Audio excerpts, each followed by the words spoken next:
this will likely be the last video of the year. The December haul video will probably come out sometime in January, if I do end up doing a December haul and not just combining them like I did last one. But this is probably going to be the last video of the year and I decided to end the year off with a little video talking about my favorite reads from this year. So I've got quite a few picks. I didn't read as much as I did last year. I think that's partly to do with school stuff being way busier than it was last year, you know.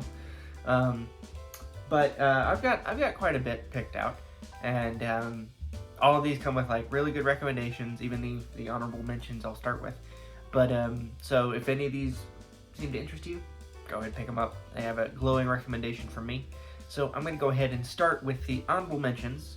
Now that's to say, it's not that they're bad. They're just, compared to the other ones, for me personally, they didn't have quite as much magic. But they're all fantastic. So I'll go ahead and grab those and start with the honorable mentions. So first up on the honorable mentions, we have the Cowboy Bebop manga. This is a 3-volume manga series from Tokyopop. It's still pretty much pretty easily in print, pretty easy to get still. I got these on Right Stuff. I did have to do a restock, but it restocked fairly quickly. So this is 3 volumes, Tokyopop. It's basically sort of like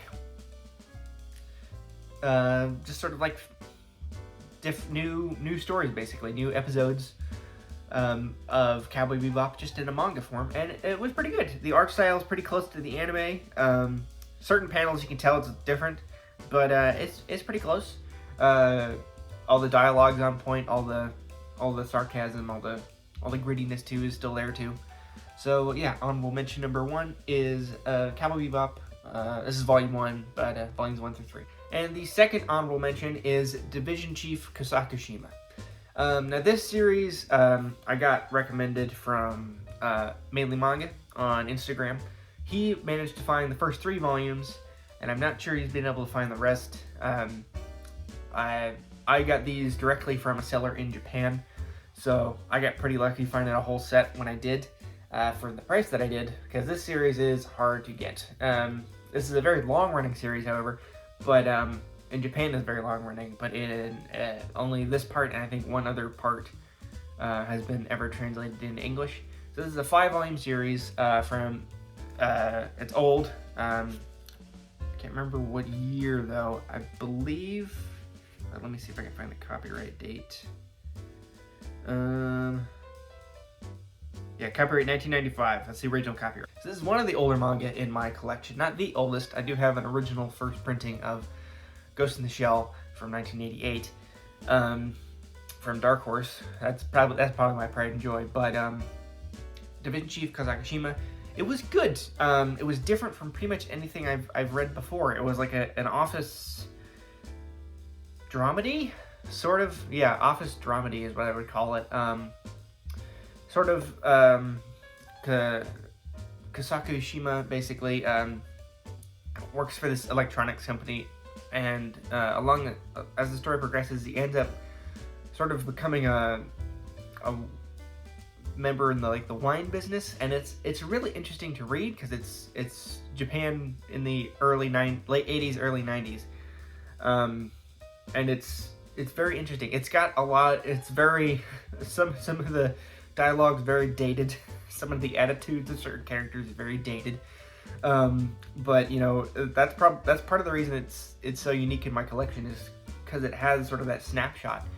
But also what makes it unique is it's Kodansha bilingual. So this has, although speech bubbles are in English, but in all the panels has the Japanese right above it. Don't know if it shows up well on camera, but if it weren't for some other picks, this would have made the list of my favorite reads of the year. But because of some of the other picks, this is still an honorable mention. But this is good. If you manage to find a set, I recommend picking it up. I'm not sure if it has any collector value, but it's unique for my collection. My collection very varied. If you've seen any of my haul videos, I collect a lot of different genres, and this is very, very unique. It's very cool. So now that we've got the honorable mentions out of the way, we can go ahead and get into the 8 or so picks that I have. I say 8 or so. I've combined some like 2 series into one pick because they're either by the same author or part of the same series. But we'll get to that when we get to that. But I'm going in ascending order, so starting from the bottom, going to the top. So my number 8 pick of the year is Call of the Night. This is a vampire rom-com. It's a very and the setting is almost exclusively at night, which I think is pretty cool. And I think it gets the just sort of walking around night streets vibe pretty on point. I think it nails it. The art is fantastic. This is from one of my favorite mangaka. It's the same creator as Dagashi Kashi, if any of you've seen that anime. I really like that anime. It's really nice. But this is from the same author, and I'm not caught up with this series. I'm quite a few volumes behind. I think they're in volume 10. I've only read up to volume 3. But besides that, it is really good. The little bit that I've read is fantastic, and highly recommend Call of the Night. And my number 7 pick, and I think Weeb Dad will be glad that it made the list, is Wave Listen to Me. I believe the series is up to volume 9 or 10. I can't quite remember. But he highly recommended this series, and I actually picked it up last year, but it sat on my shelf with a couple other volumes of it. I never got into it, and I finally this year, probably around May or June, I finally read some of it, and it's fantastic. It is from the creator Hiroaki Samura, who is same writer as Blade of the Immortal. This is quite the genre shift. This is like a slice of life radio setting. This main character here, main girl works at a soup shop in Hokkaido, and then gets a job at a radio station from a guy who just was recording her at work because she had a very interesting conversation going and wound up getting a job in radio. And that's part of the reason I got it when Weeb Dad recommended it, is because I listen to the radio every day. I have several radio shows I listen to. I love listening to the radio. And I was like, I'd be interested in seeing what radio is like in other countries. And it is, at least this depiction of it, it is vastly different. But this is a very good story. There's a little bit of character drama, but it's mostly comedy. At least I read it as that. And it's just fantastic. I highly recommend people check this out. Weeb Dad's recommendations are always on point. In fact, I've got another one of his in this list here. So number 7 is Wave Listen to Me. So number 6 is My Senpai is Annoying, volume 1 here. I've got up to volume 8, which is up to date. I read a lot of rom-coms this year. I went on a pretty big rom-com binge, because that was pretty much what I was reading almost exclusively, except for like One Punch Man or some other stuff like that. But My Senpai is Annoying. It's full color, which is great. B, the art is fantastic, and C, the plot is fantastic. For those of you who maybe don't want to watch or maybe don't want to read the manga, there is an anime that is very close adaptation. I watched it, very good. So if you want to watch the anime is available. But the manga is fantastic. The story is really cute. All the characters, sort of like there's two main sort of couples, and then one sort of like friendship. It kind of reminded me of Wodoko in that sort of character dynamic, sort of bunch of characters. But yeah, I really like this series. Yeah, it's fantastic. There's not much else I can say about it. It's just fantastic. So my number 6 goes to My Senpai is Annoying. So getting into the top 5 now, my number 5 pick is Shikimori's Not Just a Cutie, another rom-com. But I got this because I watched the anime for it, because I watched the trailer and I love the animation style, so I was like, I'll watch it. It's really good. And what I think is very unique for rom-coms, at least coming out now, is the main couple is already together. There's no sort of like there's not like a whole season waiting for them to hold hands, sort of. That's a trope in rom-com anime that don't mind, but it does get annoying at times. But the main couple is already a thing, already an item, and it's basically our main girl basically keeps main boy from his bad luck just totally ruining his day. He has terrible bad luck, and she sort of like there's like, for example, in the anime opening, a sign is about to fall on his head, and she like karate chops it out of the way, basically. But it's essentially them just sort of figuring things out, because they're, you know, it's their first relation. It's like first love for sort of rom-com, but they're already a thing. There's no will they won't they, which I think is very unique for this series, and the art is fantastic. The artwork is fantastic. Let me grab a panel here. There we go. It's literally like the third page. The art is already fantastic. So yeah, my number 5 goes to Shikimori's Not Just a Cutie, and this one is I'm up to date on this. It's up to volume 10. Volume 11 I think comes out later this month. It's either already come out this month or in January. But yes, Shikimori's Not Just a Cutie is my number 5. Getting up to my number 4 pick now. This is another Weeb Dead pick, and that is Battle Angel Alita. He was very nice and sent this over to me. He got, this is originally his volume, liked it so much that he got the box set of it, of the hardcover deluxes. That Kodansha does a lot of these for like older action series that I really like their quality. But he got the box set, and he knew me and him both really like Cyberpunk, and he thought I would like it, so he sent it my way. I read it, I loved it, so that's why it is my number 4 pick. It's an older series. Yeah, it says the original Cyberpunk classic. But yeah, it's very good. The art is definitely that older art style, but I really like that older art style. The plot is a little hard to explain. You're gonna, you'd have to read it to get it. But essentially, Alita is a cyborg that is found in a junkyard by I can't remember his name. Oh, Ido. That's his name. So Ido finds Alita in a junkyard and basically sort of adopts her, basically, and they become bounty hunters, basically. And this first volume is fantastic. I think there's 7 or 8 hardcover volumes. They're all in the box set. I'm gonna collect the individuals just because these are $30 a pop. They're not cheap. They're the same price as my Gundam Origin volumes. Those ones are expensive, but yeah, this is my number 4 pick. Getting into the top 3 now. This is a combined pick. This is 2 series put together, but they are by the same author.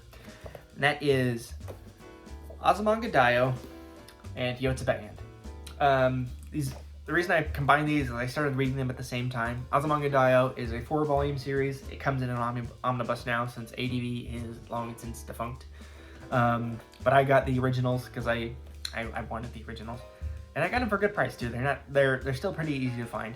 But Azumanga Daioh is a 4-panel gag manga, very, very funny, and by the end of it, I cried at the end of it because I really like the characters, and I was sad to see them go. But it is a very, very good manga. And then that led me to Yotsuba And, which I had looked at and was sort of interested in. I never picked it up. And then I read Azumanga Daioh. I read like the first 2 volumes, and I decided to pick up Yotsuba And this is one of my favorite series of all time. It is just fantastic. It is the story of Yotsuba, who is a little 5-year-old girl, and her dad. They live at least up to volume 15. I don't think there's no mom character introduced, so I'm not sure. Yotsuba is adopted, so that's probably why. But it's just her sort of growing up a little bit and going hang out with friends and seeing what they get up to and the sort of hijinks they get up to and like things they go do. Like they go do like a hot air balloon race and stuff, and it's just really, really nice, chill read to read and decompress with. And yeah, that's why it's one of my favorites. It's up to volume 15. There's no news on volume 16 yet, but it did take like 3 years for volume 15 to come out. So volume 16 is hopefully coming out soon. I have not read up to volume 15. I think I'm at volume 13 now. But Yotsuba and Azumanga Daioh are combined my number 3 pick, favorite read of the year. And my number 2 favorite pick of 2022, that's a lot of twos, is Catch These Hands. This is the series of volume 3 now, so it's fairly new. But this is a Yuri rom-com with these 2 main girls. They are former delinquents who knew each other in high school, and they meet up, and one of them, it's sort of like the reason they end up together is the one is like, if I beat you in the fight, you have to go out with me. And she totally she does like a wrestling move. I don't watch wrestling. I don't know any of the wrestling moves, but she flips her over her head and she's like, fine, I'll go out with you. And so it sort of starts out and it's like that's an interesting way to set up a relationship. But another part of that is there's some genuine relationship progression and character growth within that first volume too at the same time. And the art style is so cute. Look at that little baby in the corner. That is fucking adorable, man. Yeah, and it's from Yen Press. It's very nice release quality, nice matte cover, and it's just cute. Man, it's 2 people trying to figure out how to be in a relationship with each other, and they both genuinely like each other. They just sort of had a hard time showing it, and it's just fantastic. I haven't read volume 3 yet. I'm behind on so many series. But this has I read this and immediately ordered volume 2, within minutes. It was so good. It was fantastic. And enthralled me from within the first chapter. It was really, really good. That's why it's my number 2 pick of the year. And my number 1 pick of 2022, in a surprise to no one, is Ghost in the Shell. This has a little bit of a story to it. So I had gotten the Ghost in the Shell original movie at a Barnes & Noble. I needed a certain dollar amount to get a discount, so they had the original movie for 25% off for $7. So I picked it up, and it was sitting on my shelf for, I don't know, a year and a half. And then I saw on Mercari, after that time passed, that they had an original printing of Ghost in the Shell. And at the time I didn't have a lot of old manga, and I picked it up. It was a really good price, really, really good condition. It's printed in American style like Dark Horse did back in the 90s.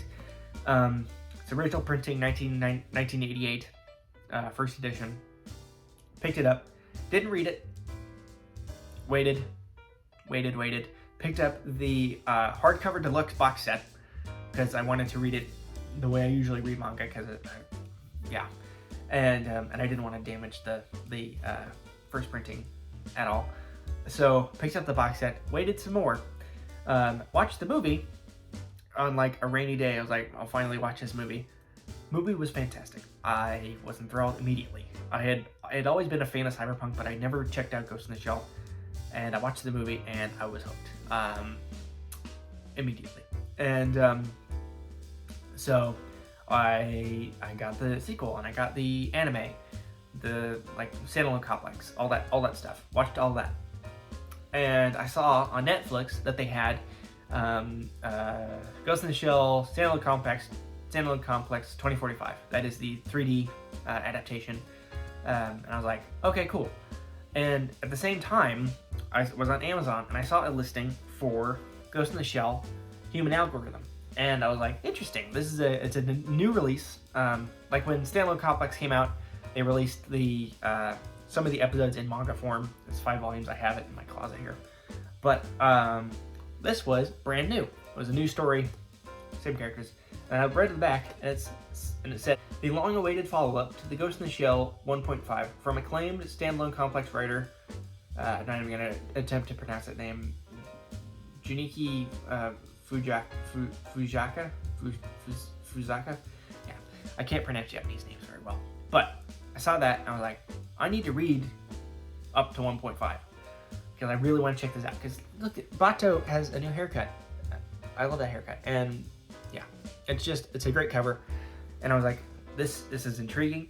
And it also is, and it also said, prepare for the new Netflix anime with this manga prequel. So it's a prequel to the new show on Netflix. So I was like, dang, I need to read this. So I cracked open my, now at this point, dusty box set of Ghost in the Shell, and I read Volume 1, which is the main sort of collection of Ghost in the Shell.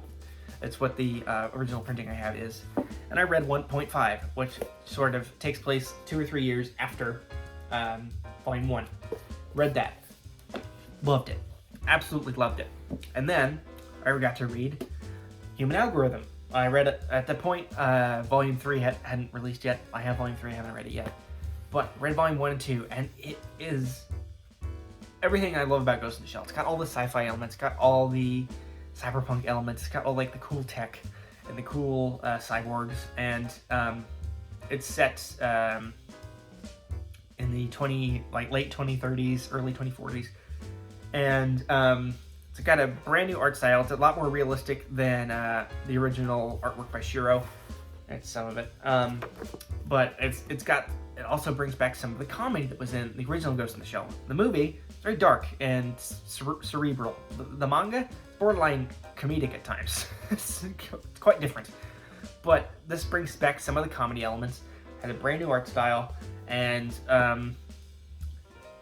I love it. And if I hadn't read these, I wouldn't have been able to read this. And with that long story out of the way, that is why Ghost in the Shell 1, 1.5, and Human Algorithm are my #1 pick for 2022.